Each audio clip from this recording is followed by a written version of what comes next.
I feel that knowledge distillation is kind of a bit overlooked in LLMs. So what we currently have now is we have a lot of open source LLMs. So like we kind of started off with a bunch of bad open source LLMs, and then GPT came out. Now we have, uh, and then that was obviously closed sourced, and now we have a lot more open source LLMs like Llama, Vicuna, and Alpacas, Orca, so on. We have a lot of open source LLMs now, and I think like there's methods like quantization to make models smaller, but those can only go so far. And I think knowledge distillation is a very promising method, but it it feels a bit overlooked right now. And this paper goes over how to do knowledge distillation with large language models that are open sourced. So they call them white box algorithms, which I guess doesn't usually go with the normal definition of white box, but that's what they call them. So they say that two categories of knowledge distillation are commonly applied: black box knowledge distillation, where the teacher predictions are accessible, and white box knowledge distillation, where the teacher parameters are available to use. Recently, black box knowledge distillation has showed promising results in fine-tuning small models on the prompt response pairs generated by LLM APIs. So you basically have these two knowledge distillation methods, and say you have some text, the cat sat, good old example, and you have GPT. So GPT this would be through the OpenAI API, and then it would spit out some text. So it would be maybe you give it some, like, write me some command, write me a sentence about cats. There, that's better. And then it'll output the cat set. And maybe you can do a little bit more than just get the outputs. Maybe you can get the probabilities, but other than that, you can't really do very much with the OpenAI like playground. You can't really do that much with, and that's the most open that OpenAI is with their API. And there's other APIs like Bard and stuff. So it's not just OpenAI. It's a lot of APIs that are just they hide these algorithms, and you can do knowledge distillation. So you can have this model, this student model here, student. Oh, that is terrible writing. Anyways, you can take the output and you can put it through here, but you only have access to the probabilities of the GPT model at the most, and maybe you don't even have the probabilities, maybe you just have the text, so you don't have that much to work with.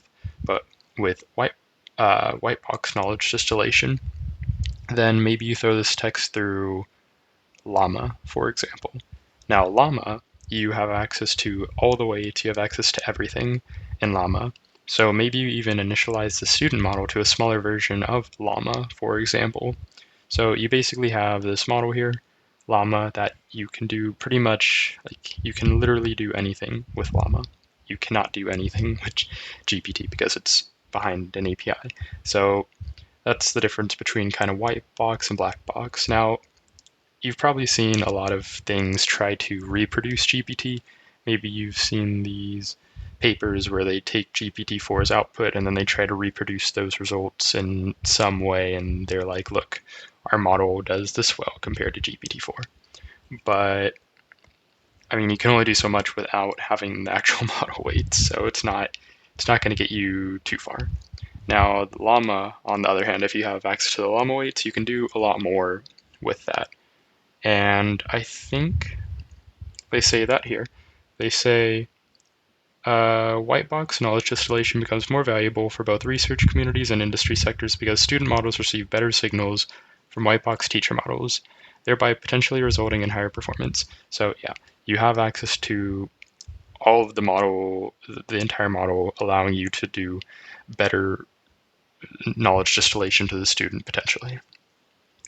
Now, the way there's a few ways you may do knowledge distillation, but one of the main ways is you have, say, this sequence, the cat sat, and let's say you have your let's say you want to, this is your sentence, and you want to train your student model to kind of mimic the teacher model. So you have your teacher model here, no matter what that is, and then you have your student model here. And if your teacher model is, say, llama, then maybe your student model is initialized from a smaller version of llama or something like that. That's the power of the white box algorithms, but if not, then you just have to initialize this from something random or something like that. Now, let's say I give the teacher, oops, like, whatever. Yeah, let's say I give the teacher the word the, and it outputs a probability distribution over the text. So the text, or the distribution would be the cat set, and it outputs the probability distribution that looks something like this. So it thinks that the next word is probably going to be cat. Now you give it the words the cat, and then it outputs the distribution that looks something like this. So you have the same distribution over your vocabulary, and let's say it looks like this. And it thinks sat is the next word, so obviously your teacher's going to do well. And maybe you give it sat and so on. But now what I do is I take the word the, I put it through the student, and let's say it outputs this distribution here. So we have the cat sat. Now let's say it says that there's, let's say it's a really bad model. It says there's a high probability of the word the, and there's not that high of a probability for the word cat or sat. Now what you can do is you can directly say, well, I know what we should probably be outputting, which is this distribution here. This is what I want it to output. Now I'm going to say student model, I want you to mimic the teacher. And you can do this through the KL divergence. You can just say, I want these distributions to match, and you just match the losses. So that's not very difficult to do. And then maybe I do this for the next words. So the cat, I send this through the student. I get out the distribution that looks, maybe it's a uniform distribution. The cat sat. And then I do the same thing. So I have another KL loss here, and then I have it mimic the distribution. And you just train this, and it does something. And they claim it doesn't do too well. And they say that, let's see. They say that, so the KL divergence algorithms, they say that the standard KL divergence algorithms are suboptimal for LLMs that perform tasks in a generative manner. And they make a strong argument here. They say for text classification tasks, this works well because the output space usually consists of a finite number of classes, and Q has few modes. So P is going to be the teacher throughout this entire paper, and Q is going to be the student throughout this entire paper. You has the parameter theta, so easy to tell. And they're basically saying that it's easy for the student to mimic the teacher if there's a few modes. So if we have 3 modes, it's easy for the student to mimic the teacher. It's not very difficult because there's only 3 classes, and it's easy to model 3 classes. However, for open text generation tasks where the output spaces are much more complex, the teacher can contain much more modes than what the student can express due to the limited model capacity. So if you have a student that is of, say 700 million parameters, and you have a teacher that is, say, 13 billion parameters, then the teacher can obviously model the distribution of the text that you have because this is what you're trying to match. But the student, it may have a really hard time because it only has 700 million parameters compared to the 13 billion that is able to model this entire distribution. So you run into optimization issues here, and this is a problem. And this is the problem that they address in this paper. And they say you could do this, but you could also do a smarter method to try to get around this issue. And what they do is they basically say that you can just, so they say that this is the KL divergence here. Obviously you have your teacher over your student, yeah, and just normal KL divergence. Now they say, what if you just flip it? What if you just flip the KL divergence? And they claim that this helps it. And the reason they make this claim is because the normal KL divergence, they say, they have it up here. They say compared with the normal KL divergence, minimizing the flipped KL divergence, so notice how Q is first as opposed, so notice how the student's first in the flipped one, while the teacher is first in the normal one. And remember, KL divergence is not symmetric, so you do this and you get completely different results. So they say compared to the normal KL divergence, the flipped KL divergence seeks the major modes in P and assigns probabilities to P. So it assigns higher probabilities to, or it seeks major modes in the teacher. So whenever you have your normal KL divergence, it'll look at these lower modes and it'll seek to optimize those. So it sees that, oh, in the teacher model, I see that the word the and sat need to be optimized better. So it'll take the word the and it'll take the word sat and it'll optimize those and it'll put a lot more weight on optimizing those than it does with the larger mode cat. And notice how the word cat is a lot larger of a mode in the teacher. So that's a problem because whenever you're doing LLM regression, you really only care about the highest mode. You really not just the single highest mode, maybe a few of the highest mode if you want to do sampling, but you basically only care about the highest mode if to make it a little more simple. You basically only care about the highest mode in your output. You don't care about this lower mode. You don't care about the word the and sat. As long as it's lower than the word cat, you're happy. But if it's optimizing for the low modes, the words the and sat, and that feels kind of pointless because you only care about the word cat being higher than the other two. So it's not very useful. Now they say if you flip it, it'll instead look at the higher modes here. So it'll seek to optimize the higher modes as opposed to the lower modes. And they have an example here. So in this toy experiment, they fed a Gaussian mixture with a Gaussian distribution using forward KL divergence and reverse KL divergence. Now if we look, we can see that the target distribution, so this would be our teacher distribution, the blue. It's kind of random, but you can see it has two lower modes here and one higher mode here. And you can see the forward KL divergence is it's kind of uniform and it doesn't do a very good job. But the reverse KL divergence, it doesn't do a good job either, at least for the lower modes, but it does a really good job for the high mode. And that's what you want. This is what you're looking for. You're looking for this optimization of the high mode, and that's pretty much, that's all you really need. You don't need the lower modes. So this is what they're kind of arguing, that you can just, if you use the flipped KL divergence, then it'll help a lot better with doing knowledge distillation for language models because it optimizes the higher modes as opposed to the lower modes. So that's at least part of the argument. Now, I do have an example to show this just to kind of illustrate it with numbers. So if we have, say, our student here with a distribution 1, 1, 1, and then I also normalized these distributions, but it's easier to write out like this. And then we have our teacher with so I call this T sub L, and this outputs a distribution 2, 2, 5. So it's 3 modes. And then I have T sub H, and this is 2, 2, 10. Now we would expect, first I'll just show the losses.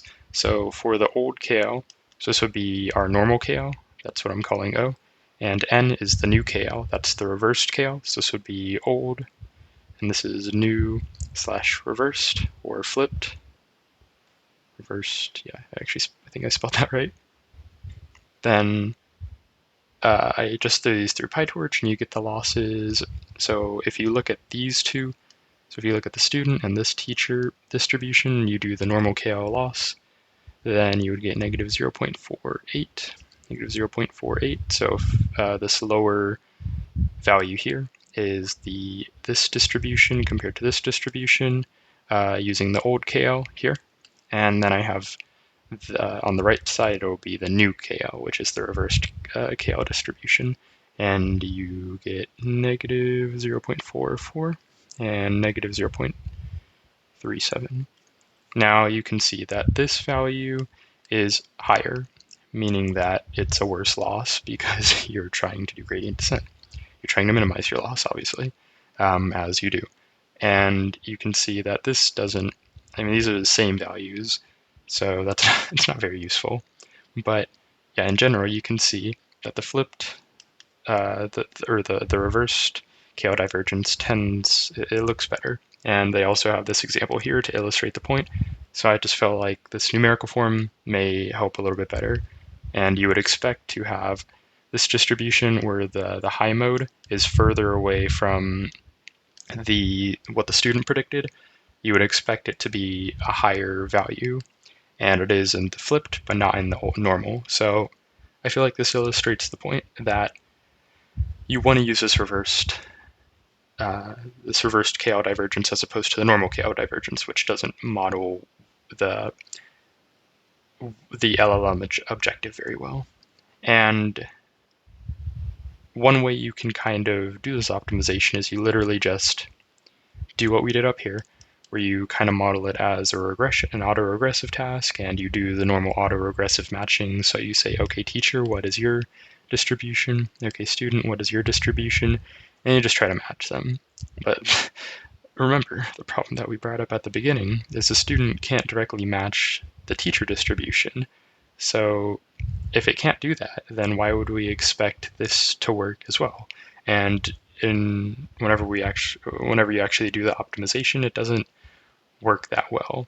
And it's not, even if it did, it wouldn't be very creative because it's just matching one mode. So if you're doing like an LLM sampling, if you're doing LLM sampling, then you can't sample it because it's just optimizing for the highest mode. So instead of doing this kind of naive approach where you're just doing this matching, they instead go with a policy gradient algorithm. Now, there's a lot of details here, but it basically is this algorithm here, which is normal policy gradient, and then there's a few more additions they make that make it a little bit better. So we'll go into that, but yeah, they use this policy gradient as opposed to doing the normal KL matching, which does better. And we'll see that in the results. Now, let's break down this policy gradient. So you have this minimization, you have this minus term here, which is saying you want to maximize this, and you basically have two parts here. So you have this first part here, and you have this second part here. And this, so whenever we're doing this as a policy gradient algorithm, we basically have our time steps, so t is equal to 1, and that would be like the word the, and then we have t is equal to 2, and that would be the word cat given the word the, so we basically model this as an autoregressive task in time, and our actions are basically like we have our distribution over our vocab, the cat set, and you're basically choosing one of those, you're basically choosing, like the actions are choosing one of the words pretty much. So you can kind of think of it as a reinforcement learning algorithm where the actions are the words you're choosing, and your trajectory is the autoregressive output that you create. So t is equal to 3 would be sat, and so on. So it's kind of like a reinforcement learning algorithm in a way. Now, in this first time step, what you do is, so first we need to look at the reward. Now, the reward is here, and the reward is basically, so r sub t is equal to, it's basically the sum of t prime is equal to t. So it's basically the sum of all actions in the future. So we start at t, and t, so say we start at t is equal to 1, then we look at all actions in the future, and we sum them up. So we basically sum up and we look here. So this is basically the KL divergence, the normal KL divergence, and you're basically summing up the normal KL divergence over the entire trajectory beyond the time step you're currently at, or at the time step you're currently at and beyond.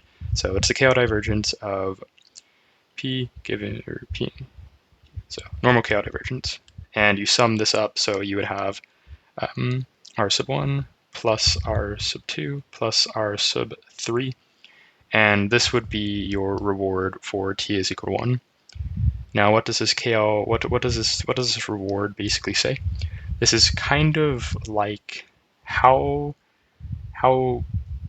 much does my, so remember, P is our teacher and Q is our student. So it's basically like how much does our teacher agree with our student?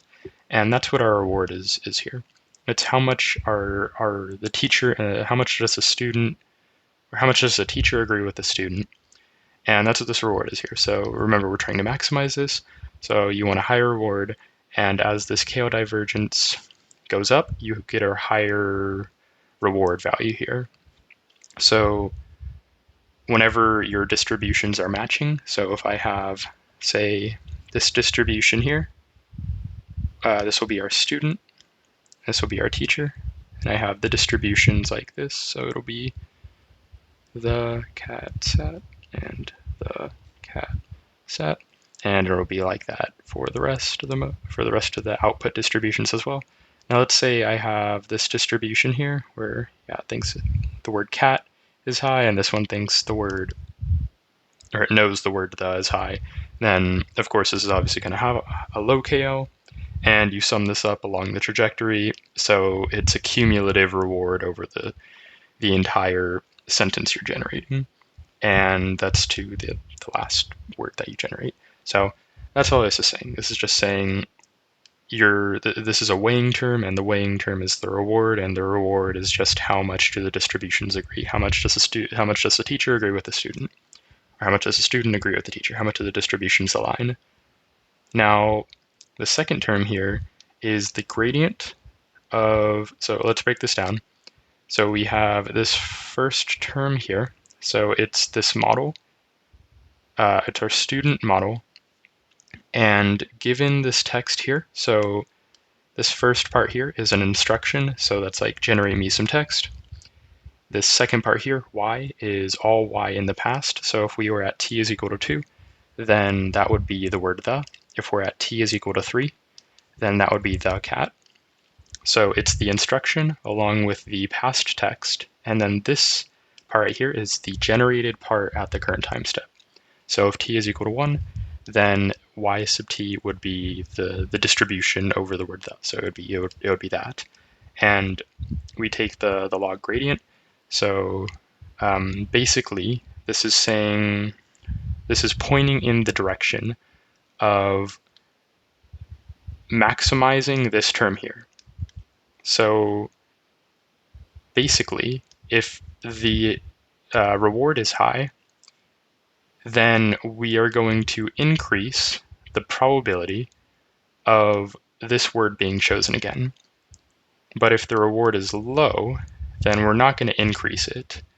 So I hope you can kind of see that. So if the word, so in this case, the reward is going to be really low. So we're not going to increase the word cat very much. But let's say it chooses the word the next time. Let's say it has a distribution that looks like this or something like that. Or let's say, something like this. Then the word the would be chosen. And since the distributions kind of agree, then it'll push this up, it'll push these down, and it pushes the distribution up so that the word the is sampled more, and the word cat and sat are not as much. So I hope you can kind of see that. The reward basically tells how much they agree, and depending on how much the distributions agree, you'll either sample that more likely or you'll sample that less likely. And eventually, the distribution between the student and teacher should kind of match if you optimize this for long enough, because you're basically optimizing this reward here, which is how much the student and the teacher agree. So you're just trying to increase how much the student and the teacher agree with this objective. Now, this objective is just plain old policy gradient, and there's a lot of problems with it. There's been a lot of optimizations for it, and the first thing they point out is here. They notice that r sub t favors short sentences. And another thing they point out is here. So this is two kind of things that they point out, two big things. Q theta sometimes produces generated sentences. Y that receive high scores from the teacher, e.g. repeated phrases. So maybe it'll repeat the word the over and over again. Or maybe it'll run into some sort of like mode collapse and it'll only generate like the same sentence over again. So there's two optimizations they do. And this first one is pretty smart. So instead of using P, they instead use P hat, where P hat is an interpolation between these two, between the two distributions. And the two distributions are your student and your teacher. Now you're going to have your alpha be low, so this will be like 0.2. This will be 0.8 over here. So you're obviously going to have your student have a lot more weight in this.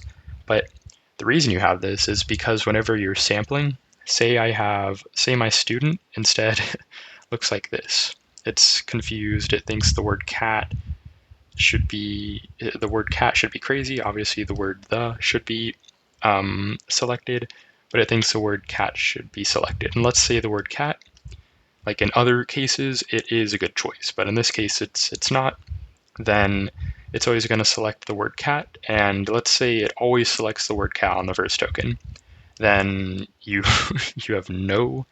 If you have a distribution like this on the first token, so given nothing else, then it's pretty boring, and there's like it's basically run into mode collapse where it's just selecting this one mode over and over and over again.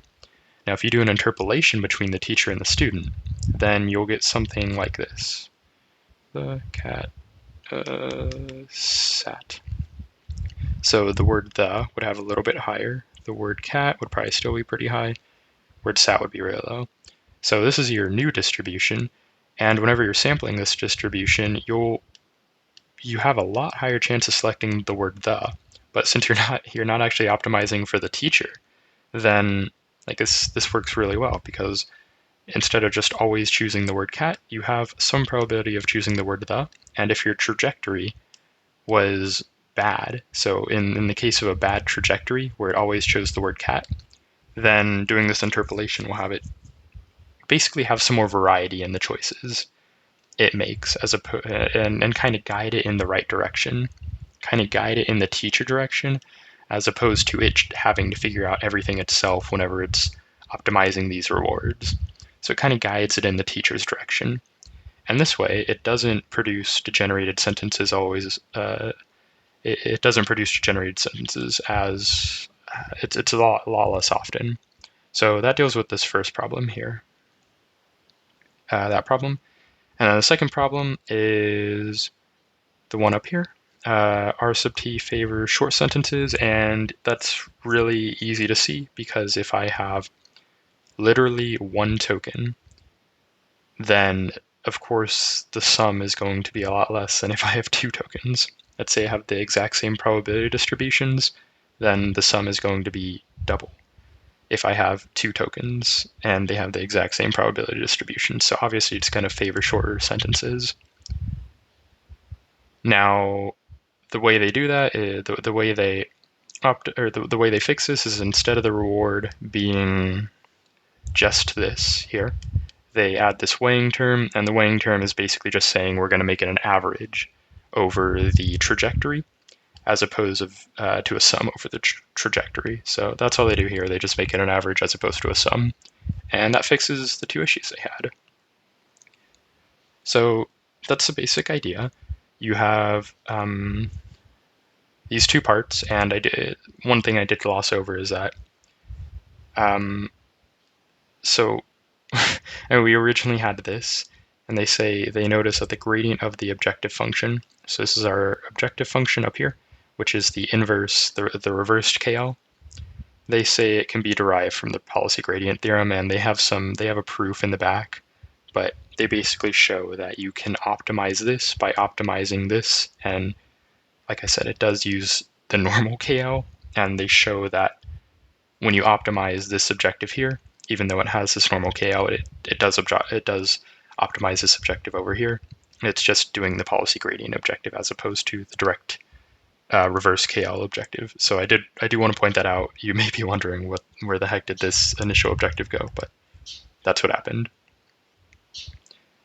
Now, finally, let's just go to their algorithm. They add another part to it. So first, you sample a batch of prompts D and collect responses P tilde from your distribution. So basically, you have your student,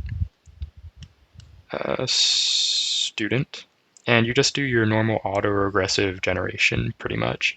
So you sample a batch of prompts from your student. So maybe you give it the prompt X, and then say it gives you the word cat or the, and then you put that back in, and then you do your normal autoregressive modeling. So you put that back in, and then it gives you the word sat. So this is your trajectory, this is basically your action trajectory, and you have a distribution for all these words, and that's what you do for this first step. So you basically sample from the student, and you just do this multiple times, and that's basically how you get your data. And then you just compute your losses, which they have here. It looks ugly. Don't worry about these. I mean, it's basically just the objective we had up here with the extra, up here, with the extra options we added where we fixed the two issues that they had. And you're just optimizing that objective based off the trajectories the model took. So like I said, you're not directly optimizing the KL, you're the reverse KL, you're optimizing the, remove these, you're optimizing the policy gradient, which is indirectly optimizing the reverse KL. So that's what you do. And then they also have the second loss. So notice how they sample a mini batch PT, and PT is pre-trained mini batch. And then they update the model parameters. And the reason you sample from PT is because they initialize the student model from a checkpoint fine-tuned on trained data. So they basically fine-tune this model. Maybe that's a smaller version of Llama. And they fine-tune this smaller version.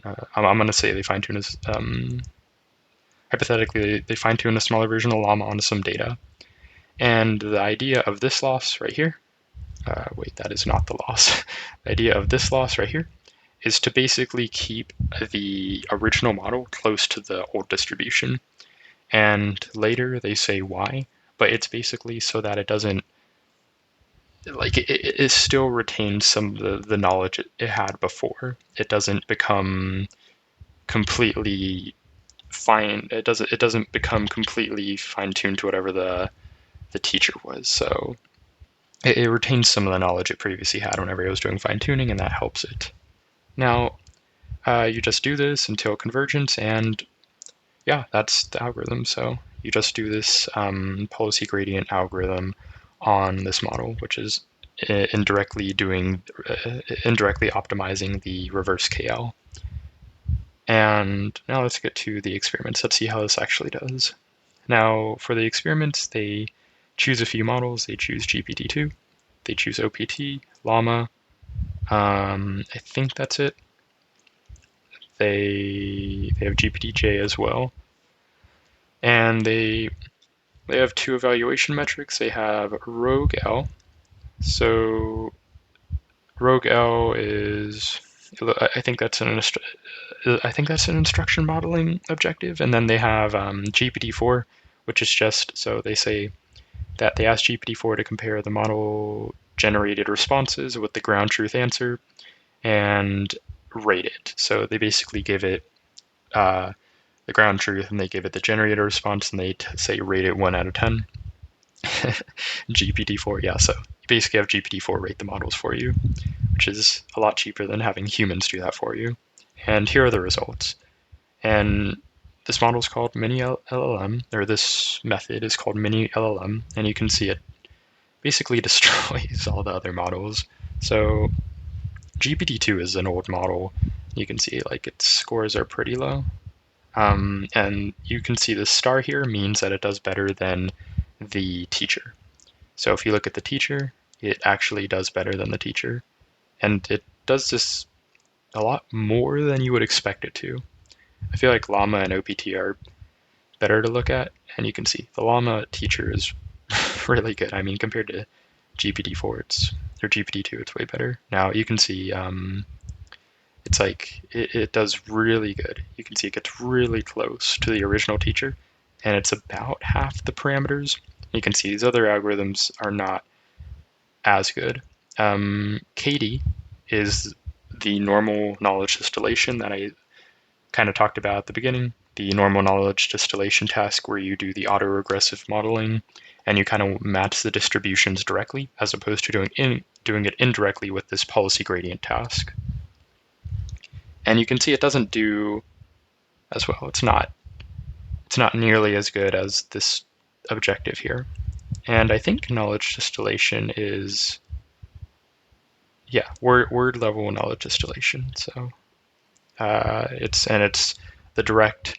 It's a direct supervision task as opposed to doing it as a indirect task. So you can see that Mini-LLM does better. This algorithm does better in general. Now let's go to some of the results. So they have 4 things. They say the first one isn't that big of a deal. They say by comparing GPT-4 feedback to Mini-LLM with the baselines, we observe that the model distilled by our method outperforms the baseline in almost all cases. So it's very good, of course. And they say the rogue L scores show that Mini-LLM models produce the most precise responses that have high overlaps with the ground truth. So there's a high overlap with the ground truth, which is what you want, but you don't want complete overlap with the ground truth exactly. You want there to be a little creativity. And then fourth, comparing the results across model sizes and model families, we can see that the improvement is consistent with the base model sizes. So this is a good thing because it means as you grow the model sizes, it still does better. And you can see that up here as well. As you increase the model size, it continues to do better. And there may be some algorithms don't do this where they stop at a certain size, but this algorithm clearly continues to do better as the number of parameters grows, which is what you would expect, but it doesn't always happen, so it's a good thing to point out. And yeah, so there's some error analysis. So they do some analysis. So they have this ground truth range, which is kind of interesting to look at. And for Mini-LLM, the performance doesn't seem to degrade whenever you increase the context length, which is very interesting because I would expect it to degrade. For a knowledge distillation task, especially for an LLM knowledge distillation task, I would really expect it to degrade, but they show it does not. And then they also say we see that Mini-LLM preserves the distinct foreground proportion in generator response and does not cause the language modeling loss in the test set to increase much. So they're basically saying it has a higher diversity, and you would expect that because it's doing the indirect modeling as opposed to the direct reverse KL modeling, which is a very big plus to this algorithm. Now, ablations, which I find interesting. So if we just have the base, that's here. Now, without length norm, so remember we had to normalize the length because it would basically penalize longer sequences. You can see it does. It's terrible without length norm, comparatively speaking. And I guess you would expect that because, like, of course the reward, like it just seems like it would be without the length norm. It's just it just doesn't make much sense, the reward objective, whenever you're framing it in terms of language modeling. It should be an average. It shouldn't be a sum. And then with teacher mixed, that is the p tilde.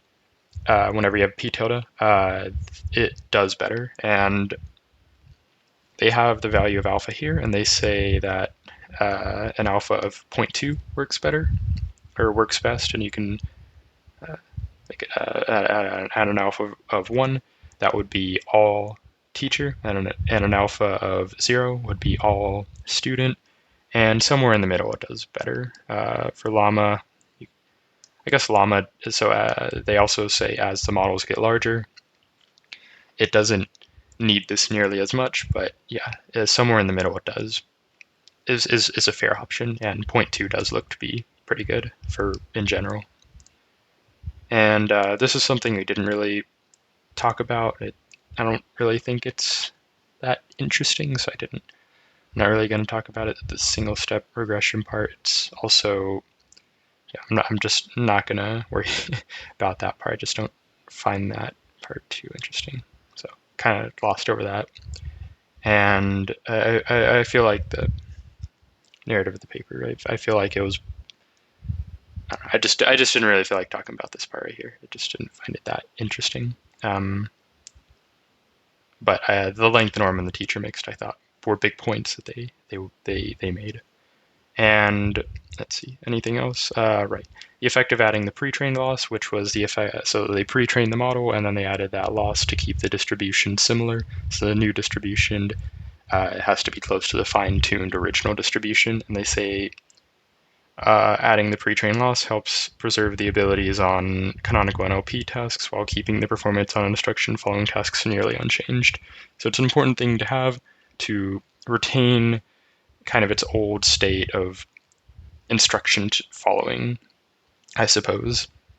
And I think that is pretty much it. There was one last thing they have here, which is kind of showing the competition between the algorithms. So if we have this instruction, during writing, we added an asterisk for the word that did not come to mind, and it says I want you to fill in the word for the asterisk. So the normal knowledge distillation, kind of bland, and Mini-LLM without teacher mixed. So without the teacher mixing, it's very bad, and you would expect that because it doesn't have many trajectories it follows. But Mini-LLM, on the other, with teacher mixing, has a wide variety of the output looks pretty good. And then they have this other thing here, and you can I guess this looks fine. Kind of. Oh no, this just repeated this input here. So take the title of the product and extract its attributes, and it literally just copied and pasted it without teacher mixing. But this clearly extracted the properties. So very interesting. They don't have any more, but they do open source it, and they say here they release model checkpoints, and they will release code and model checkpoints. That I don't know if they did. We can check, but hopefully if they haven't, then hopefully they do it sooner rather than later. But yeah, that is this paper. I thought it was interesting because knowledge distillation, I feel like, is an important method that will be very helpful in the future. So just wanted to go over this knowledge distillation method, and I hope that it is that it kind of becomes a more easily and useful algorithm rather than having, because you can definitely compact models a lot smaller if you do this plus quantization plus other things. So I definitely think it's the way to go, and this is definitely a start to it.